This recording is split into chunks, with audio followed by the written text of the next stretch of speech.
happened in Gaza? We're told it was a war. But that's not what the combatants remember. One soldier, Israeli soldier, said, "It feels like hunting season has begun." Sometimes it reminded me of PlayStation computer game. Another soldier said, "You felt like a child playing around with a magnifying glass, burning up ants." I remember as a kid, I don't know if nowadays, your generations, you have magnifying glasses, but I had one as a kid, and I do remember, and I'm not particularly proud of the memory, but I do remember, I see you do too, concentrating the rays of light from the sun and turning ants into crispy critters. Okay, it was a sadistic act, but I had at least enough presence of mind as a 5-year-old to know that I wasn't engaged in a war with the ants. You feel like a child playing around with a magnifying glass, burning up ants. The metaphor was not very far off the mark. Among other things, Israel dropped white phosphorus in Gaza. I had heard a lot about white phosphorus. Israel has done it many times. I never really researched it much, but this time Human Rights Watch put out a report called Rain of Fire or Rain of Death, I can't recall. In any event, and it had fairly vivid descriptions of what white phosphorus is. It reaches a temperature of 1,500 degrees Fahrenheit, 816 degrees Celsius. What did Israel do with the white phosphorus? Human Rights Watch said that Israel, and now I'm quoting it, repeatedly exploded white phosphorus munitions in the air over populated areas, killing and injuring civilians, damaging civilian structures, including a school, a market, a humanitarian aid warehouse, and a hospital. It dropped white phosphorus on Al-Quds Hospital. It dropped white phosphorus on Al-Wafa Hospital. Human Rights Watch said, those are war crimes. But we're told it was a war in Gaza, a war between a child with his magnifying glass and the ants. You look at the numbers, the statistics, doesn't seem much like a war. On the Palestinian side, 1,400 people were killed, of whom up to 4/5 were civilians. 350 were children. On the Israeli side, 13 Israelis were killed, of whom 10 were combatants. Of the 10 combatants, about half were killed by other Israelis, what's called friendly fire, accidents in war.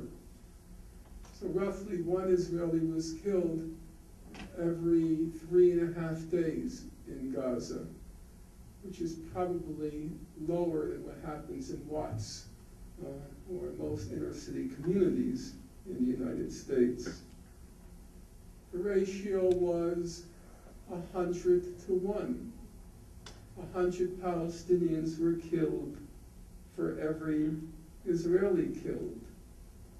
The ratio of civilians killed was about 400 to 1. Doesn't sound like a war. Human rights organizations were criticized because they gave excessive attention, we're told, excessive attention to the crimes committed by Israel as compared to the crimes committed by the Palestinians.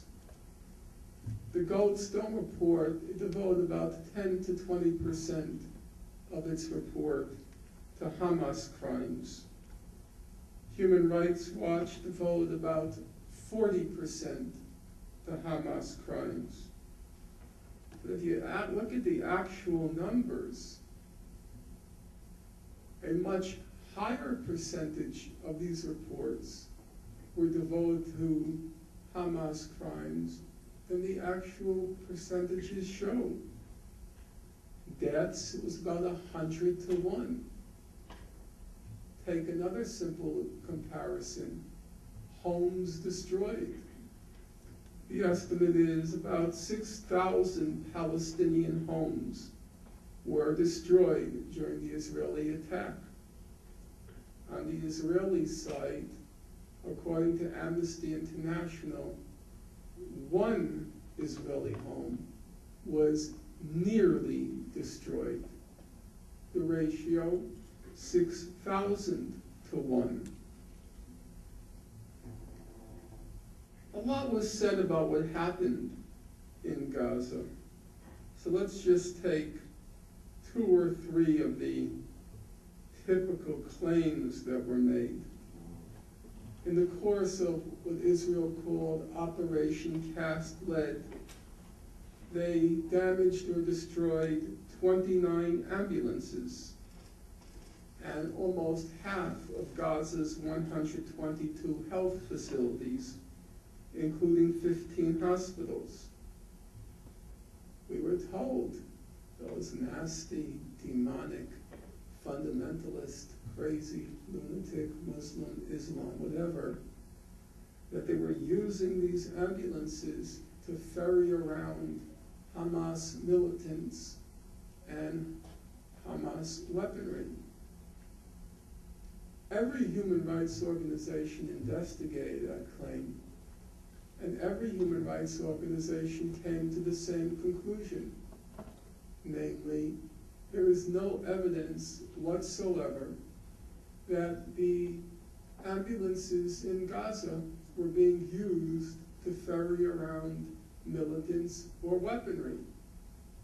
In fact, among the witnesses at the Goldstone hearings in Gaza was a representative of Israel's own ambulance service, Magen David Adom. And they said, they told the Goldstone mission, there is no evidence that the ambulances in Gaza were misused. In fact, Israel itself has not presented any evidence. If you look at their main report, they did put out a report to defend their actions. It was quite substantial. It was about 120 or so pages.